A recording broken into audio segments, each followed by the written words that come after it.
5 марта в Кыргызстане отмечается День Ак-Калпака. Праздник в честь национального головного убора кыргызов – белого колпака, установленный постановлением Жогорку Кенеша Кыргызстана от 29 июня 2016 года в целях сохранения значимости национального головного убора, чтобы тем самым поддержать национальные традиции и развить чувство гордости кыргызского народа за свою культуру. Неофициально День Ак-Калпака начали праздновать с 2011 года. Инициатором учреждения данного праздника выступил известный в стране режиссер Рызбек Джабиров. По его словам, Ак-Калпак как один из национальных символов не должен забываться следующими поколениями, поэтому и должен быть удостоен своей отдельной праздничной даты.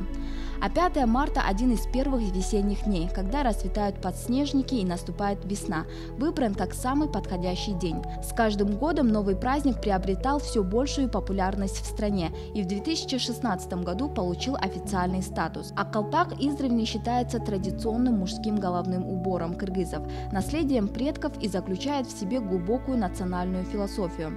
До сих пор этот старинный кыргызский головной убор очень популярен в республике. Его преподносят виновникам торжеств, в нем ходят на работу, в гости, на праздники.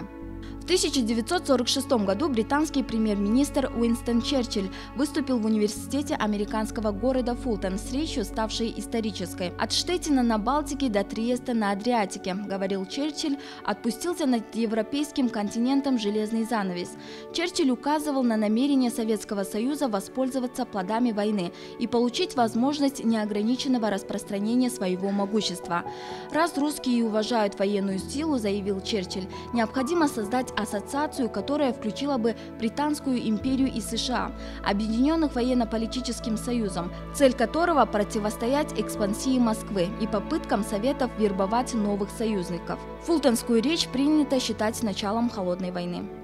5 марта 1868 года в Англии запатентован степлер. Степлер – вещь универсальная, особенно для офисных работников. Кого считать создателем современного степлера? Вопрос открытый. В некоторых источниках упоминается имя некого американца Сэмюэля Слокума. По другим, первым степлером был MC Gill Single Stroke Staple Press. В него загружалась всего одна скоба.